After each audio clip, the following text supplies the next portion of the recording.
Star Citizens, and welcome to maybe a little late Star Citizen Nightly. I don't know. I haven't done one in a few days. I took a little bit of a break. You know, I tend to take breaks when I do like 300 videos in a row. I tend to take breaks so that I don't, burn out and stuff. I hope you all can understand. And if you don't, oh well. Anyway, I am back to do a Star Citizen Nightly. There will also be some videos up on my page of me doing some, I don't know, some Idris gameplay, I guess. And it's this one is not the Arlington. This is from Xeno-treat. Attempts at doing, I think we did the first mission, and then I attempted to do the second mission, but I think I left like midway through the mission because I had stuff that came up that I had to do that couldn't wait. But then I don't know. I think my thing timed out. So, but I still got like 3.5 hours of like us in an Idris. So it was really fun. I was mostly in a turret the whole time. I had no interest in driving that thing. I don't want to drive an Idris or any type of capital ship or anything until like those things are like, I guess in their final stages of how they're going to fly and stuff. I want that experience to be like unique, and I want it to be my own. I don't want it to be somebody else's. So I really don't have an interest in flying those things, but I will hop on and I'll explore them and everything. I was a little unimpressed by the Idris interior, but at the same time, all the gameplay isn't it. So anyway, long story short, go and check those videos out. Those videos, it should be 3 videos because it's 3.5 hours of content. So it should be like a part 1, part 2, part 3 thing. And it'll just be like, a lot of it is me shooting out of a turret. Some of it is me walking through the Idris. Some of it is like this weird glitch where I was losing air, but I had a kit on, but it was like I was losing air, and so I had to, like, I don't know, some weird glitch. And then the rest of it is probably just the exterior of the Idris, just flying around and fighting, just so you didn't just have to see the whole thing from like the inside of a turret. So the first video will be more turret based and inside the ship. The second video will be I think that's still some turret based stuff, but also some walking around. But I think the second half of that second video will be like exterior of the ship mixed in, and then the third video is like mostly exterior stuff, and then like how we went and restocked and all that stuff. So there you have it. All right, now to the news. All right, so the first part of news is that they're still finalizing the locations for the Gamescom Bar Citizen. So they're almost done, and they should be announcing them as soon as next week. So that should be beginning of July. All right, and then we had this, which is basically the contest is over for the Xeno-treat thing, but there's a lot of people who sent recipes in, so they are still trying to select winners. And then moving on from that, we had this is basically saying, we know there's an issue with accepting cookies on the forum right now. Our team is on it and working to fix it soon. That was as of this morning, as far as the filming of this video. So if you see this, you might still have some issues with it, but they're aware of it. So there you have it. Moving on, we had this thing, right, where basically they're just saying, maintenance gameplay loop, or actually fix the box missions. They're basically saying the entire delivery mission system was rewritten for 3.24. So the entire way that missions work, and like the entire way that delivery missions work, is going to be new for 3.24. So that's huge. I did not know that was, okay, let me rephrase. I knew we were getting a cargo refractor, but because box missions don't snap to the grid, I guess I didn't really consider them to be cargo missions, even though technically it is, because you got to take the box, put it inside your ship, and you're taking it somewhere else. Technically it's cargo. I get that, but it just didn't register that it would need to be rewritten. I guess I just assume like, well, you just sit it down. But yeah, I hope that they make delivery missions a little bit more intensive, right? Because some people, they don't particularly want to do in like mission game, like in-depth mission gameplay so much as like they do delivery missions so they can make money to like fuel their ship and stuff. But if you can make it to where speed was a factor of certain missions, I mean, this is stuff that is happening, right? But like making it to where speed is a factor for delivery missions, obviously there's timers and stuff, but like I'm talking about not just timers, like literally the faster you get it there, the more money you make. Then like things like making sure that the ship that you put it on is a certain type of, has a certain type of environment, like the 400i has the cooling, you know, so maybe that should have specific missions.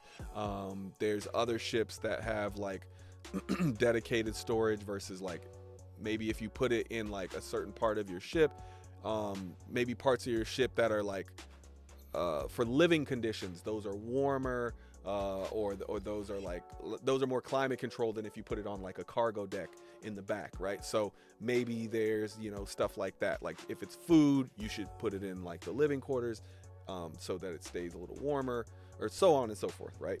But I just think you can make delivery missions a little bit more intriguing, but without making them super in depth, because I think a lot of people, there's a lot of people that play this game that just hop on and they just want to fly their ships around. They don't particularly want to get in depth in any of the particular gameplays, and I think this is their main mission that they do.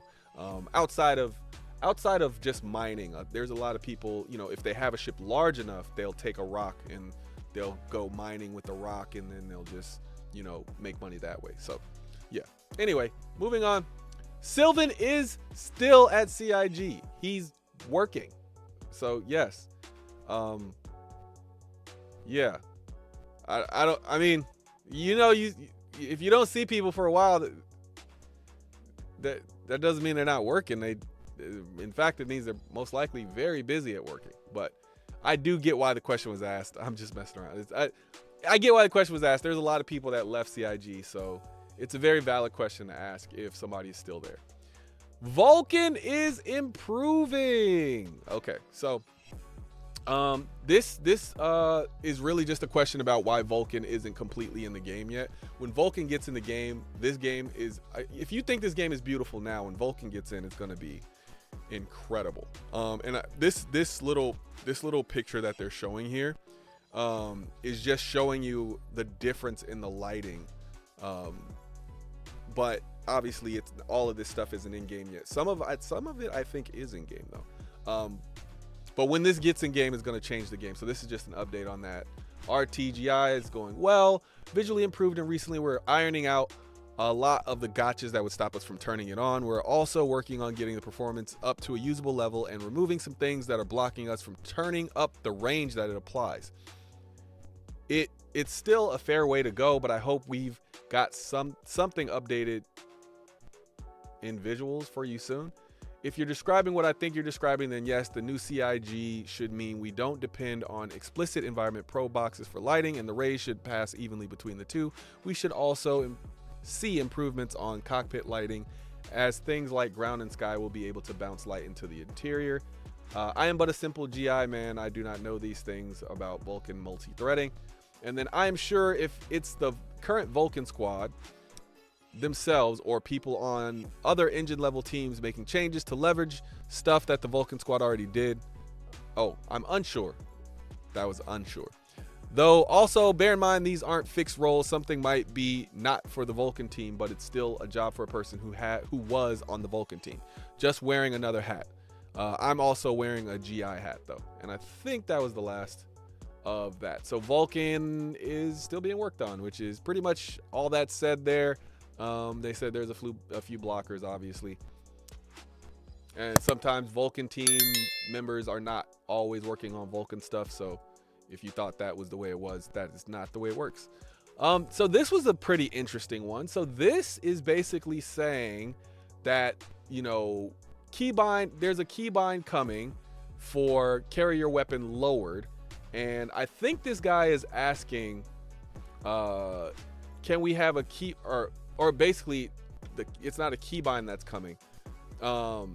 They're saying that there's going to be a way to carry your weapon lowered, and they're just asking specifically for a keybind for it, because apparently the way it will be set up, you'll have to hold something, and it'll make you do another action, and it looks kind of weird, because if you have to, kneel first and then pull just to lower your weapon, it would be weird. So they're asking for a hotkey. This says this thread the response to this thread was overwhelming, so it was something I knew I had to get for you lot. It's not in the notes, but it is in 3.24. It's default Alt R, but you can rebind it. So there you have it. You will have a keybind for it. It will be in the FPS notes. Those aren't on there yet. And then this guy, Zach Priest, says, I play a lot of competitive games, so having detailed notes is vital for me. All FPS notes in the future will be similar to what you saw previously, because I know how valuable some people find that. And I think that's all he had to say, but there you have it. Alt R for carry your weapon lowered. I don't know if we'll be able to carry it in the and I'll pause here so you can read all this, but I don't know if we'll be able to carry it lowered in an armistice zone, as in like you have your weapon but it's lowered. I don't know if that'll work.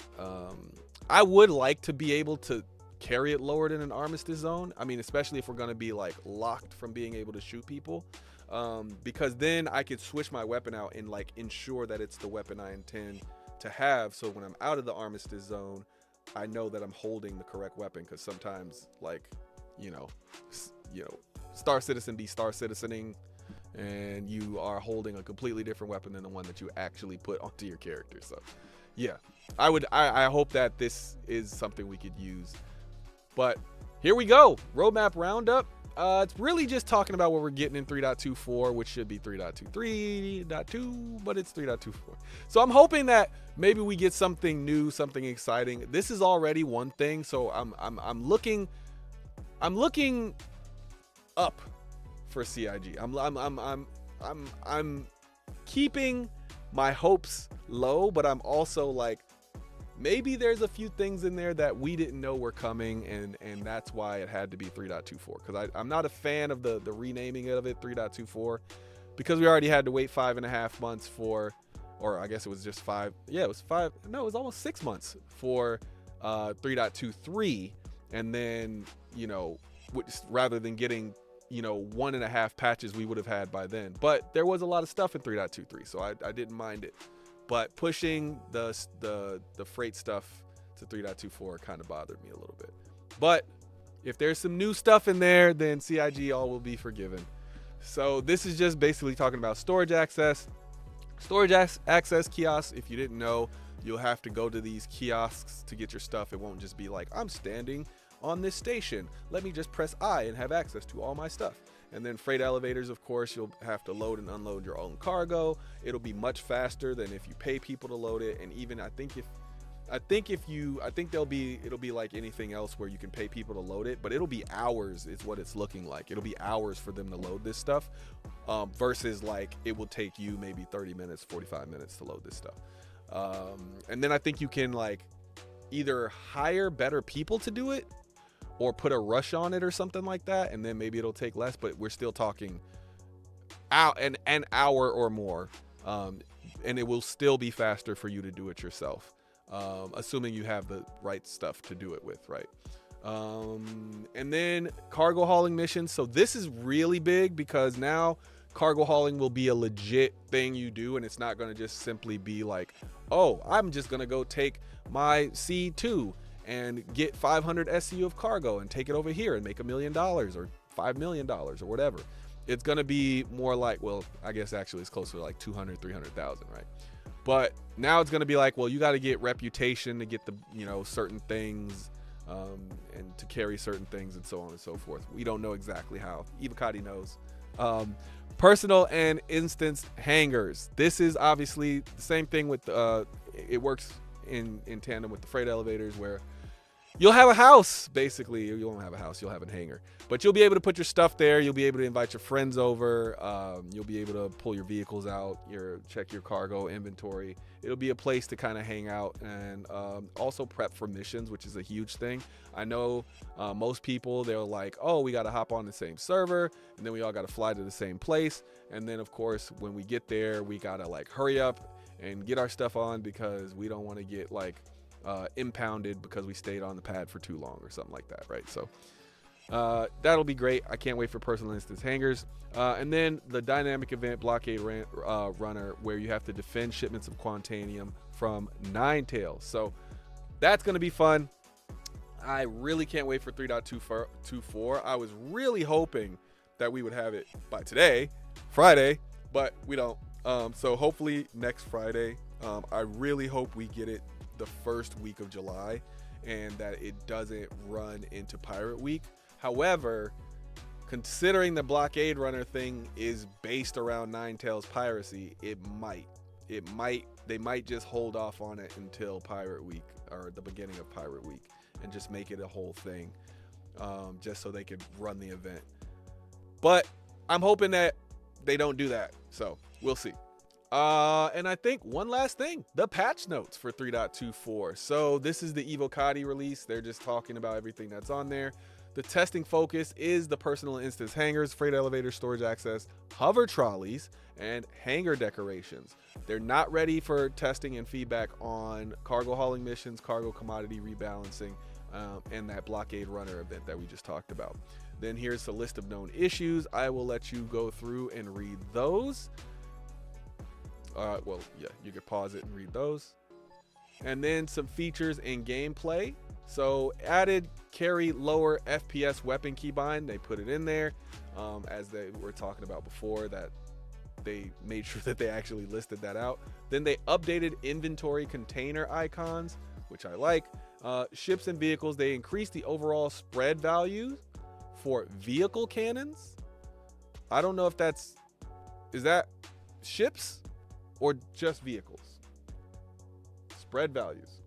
Reduced vehicle laser damage by 10%. So I guess I haven't used the weapons on vehicles very much, so I'm not 100% sure if that's a good thing or a bad thing. I don't know if people are complaining about that. But let me see.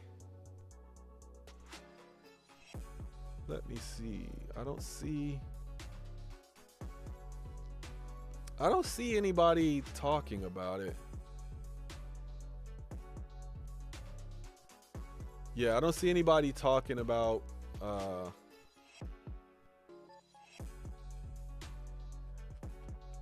I don't see anybody talking about vehicle laser damage, so it must not be that big of a deal to people, at least so far. But we shall see what the following days hold for us. What was this one? Oh, this was the keybind thing. Yeah, and that's pretty much it. That's it for Star Citizen Nightly. Like I said, make sure you look out for those Idris videos. It's a little bit different than the other mission. I think there's a little bit of commentary. I don't know if you can hear the people that I was doing the mission with, but yeah, we were in the Idris for hours and hours and hours. They were in it for way longer than I was. I was only in it for like, I think in total my gameplay time was like 3.5 hours, but I left and then my character was just kind of sitting there because I had other stuff going on. But I can't wait to get back on this weekend. I have some issues still with my controls, so if you don't know, I have these Virpals, and I have been like, every once in a while they just work, and then every once in a while I have issues. So but it's not because because of the equipment, it's because of how I set the equipment up. So that's been my constant fight over the past 2 months, maybe 3 months, is trying to get these to work exactly the way I want them to, without having to be like, okay, screw these things, I'm just gonna WASD this thing. So yeah, when I get them working, it's going to be incredible. I also got let me see if I can even hold this up. Can you see this? I got this thing, which is a Tartarus, a Razer Tartarus Pro, which is like, it's got like a little nub here, I'm not sponsored by any of these people either, so you know, if you guys want to sponsor me, go for it.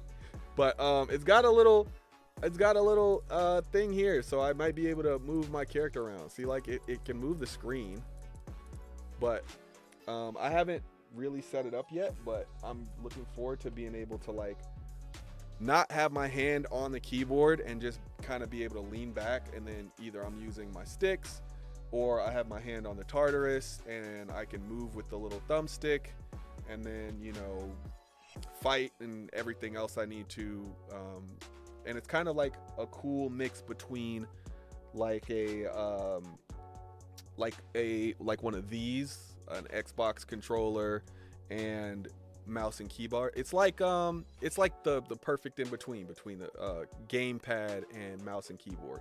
Whereas like we all know that mouse precision is the best, but at the same time, like stick movement is better than WASD, right? Because, you know, generally it's based on how much you press it and so on and so forth, but I'd rather just move around with the stick. So they're not, you know, they're clicky sticks, so that means you have to hit each one of the things, or you have to hit each one of the directions fully, but it's still better than this. I would love if they would add like this stick. This is the what is this? This is the Xbox Elite controller, Elite Series 2 controller. So you can take these off and put these on and stuff. Obviously, this thing is, you know, like ridiculously priced, but I play enough video games to where it was worth it for me. But this obviously doesn't do that. This is like, you know, I don't know the quality of it, but yeah, you can't take that off. So anyway, the Tartarus is a few years old though, so I'm hoping that they come out with a newer version at some point. And then maybe I'll give this one away or something. I don't know, but the giveaways are coming soon. I think we got 2 days, and we'll be doing the giveaway for that Sulian. So make sure you have liked, disliked, or disliked, and make sure you've commented on every video.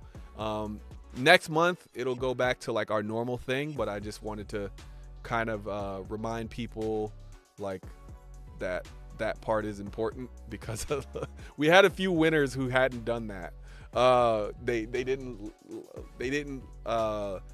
like or dislike a video, but they were subscribed and they left a comment. So it was like, I don't want to not give it to you, but hey, you gotta follow the rules of the contest. All right.